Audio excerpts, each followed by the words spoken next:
মানুষের পোশাক পরিচ্ছদ মানুষের ব্যক্তিত্বের উপরে, মানুষের চরিত্রের উপরে একটা প্রভাব পড়ে। যেমন শুক্রবার দিন আমরা যখন নামাজ পড়তে যাই তখন পাঞ্জাবি টুপি পরে যাই। এই পাঞ্জাবি টুপি সপ্তাহে একদিন অনেকেই শুক্রবার দিন পরে। তাদের কাছে জিজ্ঞেস করলে দেখবেন যে এই পাঞ্জাবি টুপি পরার পরে মানসিকতা চেঞ্জ হয়ে যায়, একটা নমনীয়তা, একটা ধর্মীয় গাম্ভীর্যতা চলে আসে।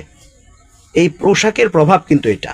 এরকম যারা সেনাবাহিনীতে চাকরি করে তাদের পোশাক পরলে তাদের একরকম মেন্টালিটি তৈরি হয়, পোশাক ইউনিফর্ম সারা থাকলে আরেক রকম মেন্টালিটি থাকে। এরকম আরও অনেক বহু ব্যাপার স্যাপার আছে এই পোশাকের সাথে। একটা চারিত্রিক বৈশিষ্ট্য জড়িত, ব্যক্তিত্ব জড়িত। পোশাক দিয়ে মানুষের অনেক সময় ব্যক্তিত্ব যাচাই করা যায়। ঠিক তেমনিভাবে দেখবেন অনেক রাজনৈতিক নেতা আছেন যারা সারা বছর পরার চর্চা নাই, কিন্তু নির্বাচন আসছে এখন টুপি পাঞ্জাবি সবসময়ই পরে। নির্বাচনী ওয়ার্ক করতে গেলে দেখবেন টুপি পাঞ্জাবি, সব জায়গাতেই দেখবেন নির্বাচনকালীন সময়ে টুপি পাঞ্জাবি মাথার থেকে খুলে না, গায়ের থেকে খুলে না। এটা দেখতে ভালোই লাগে। তো আমার কাছে মনে হয় যে সারা বছর নির্বাচনী প্রচার প্রচারণা চলতো, তাহলে আমার মনে হয় এই টুপি পাঞ্জাবিরা এই নির্বাচনকে সামনে রেখে নির্বাচনের উসিল্লায় টুপি পাঞ্জাবিরা অন্তত নেতাদের শরীরে থাকতো, এর একটা প্রভাব পড়তো।